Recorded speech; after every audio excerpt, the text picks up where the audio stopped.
7 അടി ഉയരത്തിൽ മതിൽ കെട്ടി ഉയർന്ന വാർത്ത വായിച്ച സമയത്ത് വല്ലാത്ത ലജ്ജയാണ് തോന്നിയത്. സ്വാതന്ത്ര്യം നേടി 73 വർഷങ്ങൾ പിന്നിട്ടിട്ടും ഒരു ജനാധിപത്യ രാജ്യത്തിന് ദാരിദ്ര്യത്തെ മറയ്ക്കാൻ മതിൽ കെട്ടേണ്ടി വരുന്ന ഗതികേട് ഓർക്കുന്ന സമയത്ത് വല്ലാത്ത വേദന തോന്നുന്നു. മതിൽ കെട്ടി മറച്ചതുകൊണ്ട് ചേരി പ്രദേശം ഇല്ലാതാകുന്നില്ല. കോടിക്കണക്കിന് പട്ടിണി പാവങ്ങളെയും അവരനുഭവിക്കുന്ന പരമദാരിദ്ര്യത്തെയും കാഴ്ചയിൽ നിന്ന് തൽക്കാലത്തേക്ക് മറച്ചു വെക്കാം എന്നല്ലാതെ ആ യാഥാർത്ഥ്യം മായുന്നില്ല, മറയുന്നില്ല. ഇന്ദ്രജാലത്തിൽ ഞങ്ങൾ ഇതിനെ ഇല്യൂഷൻ എന്നാണ് വിളിക്കുക. വെറും ട്രിക്കുകളിലൂടെ ഒരാനയെയും കാറിനെയും ഒക്കെ ഞാനും അപ്രത്യക്ഷമാക്കിയിട്ടുണ്ട്. പക്ഷേ അത് ഒരുതരം മറച്ചുവെക്കൽ അഥവാ ഇല്യൂഷൻ മാത്രമായിരുന്നു. ആനയും കാറുമൊന്നും എങ്ങും പോകുന്നില്ല, അത് അവിടെ തന്നെ ഉണ്ടായിരുന്നു. അതുപോലെയാണ് ഇക്കാര്യവും.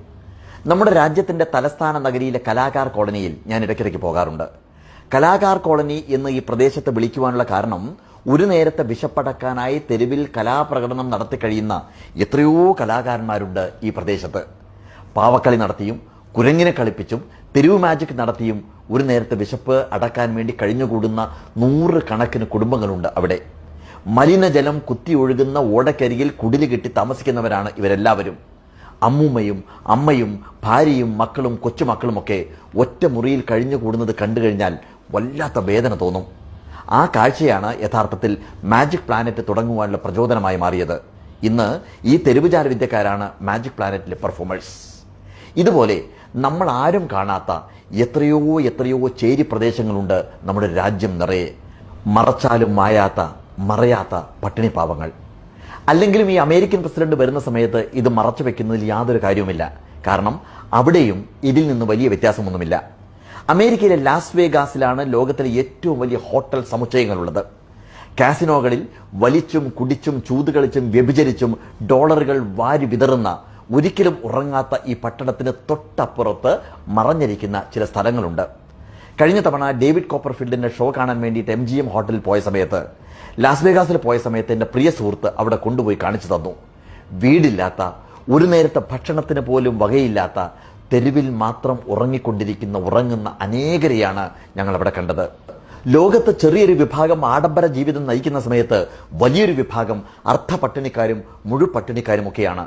അതായത് പട്ടിണിക്കാരുടെ ഭക്ഷണം കൂടി മറുവിഭാഗം കഴിച്ചു തീർക്കുന്നു എന്നർത്ഥം.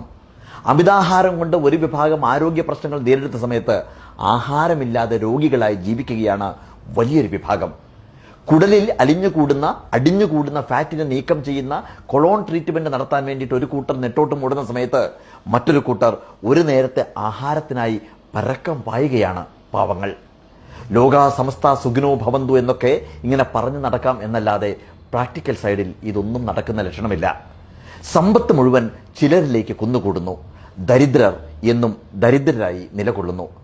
അടുത്ത നാളിലൊരു പരിപാടിക്ക് പോയ സമയത്ത് സംഘാടകർ എന്നെ കൊണ്ട് താമസിപ്പിച്ചതൊരു വമ്പൻ ഹോട്ടലിലായിരുന്നു. അവിടുത്തെ മെയിൻ ഷെഫ് ഒരു മലയാളിയാണ്. പരിചയപ്പെടാൻ വേണ്ടിയിട്ട് അദ്ദേഹം വന്ന സമയത്ത് അദ്ദേഹവുമായിട്ട് ഞാൻ കുറേ നേരം സംസാരിച്ചു. വലിയ വലിയ ഹോട്ടലുകളിൽ കഴിഞ്ഞ 30 വർഷമായി ഷെഫാണ് അദ്ദേഹം. അദ്ദേഹം പറഞ്ഞതിങ്ങനെയാണ്: മടുത്തു സർ, ഓരോ ദിവസവും അർദ്ധരാത്രിയിൽ ഇവിടുന്ന് ലോറിയിൽ കയറ്റിക്കൊണ്ടുപോകുന്ന ഭക്ഷണത്തിന്റെ അളവ് കണ്ടു മടുത്തു. കടൽക്കരയിൽ അർദ്ധരാത്രി കുഴിച്ചു മൂടുന്ന ആഹാരത്തിന്റെ അളവ് കണ്ടു മടുത്തു. ഇവിടെ വരുന്ന കുടുംബങ്ങൾ, കുട്ടികൾ പാത്രങ്ങളിൽ ബാക്കിയാക്കുന്ന ഭക്ഷണത്തിന്റെ അളവ് കണ്ടു മടുത്തു. പ്രതികരിക്കുവാൻ പോലും ആവില്ല നമുക്ക്. ഇതാണ് അദ്ദേഹം പറഞ്ഞത്.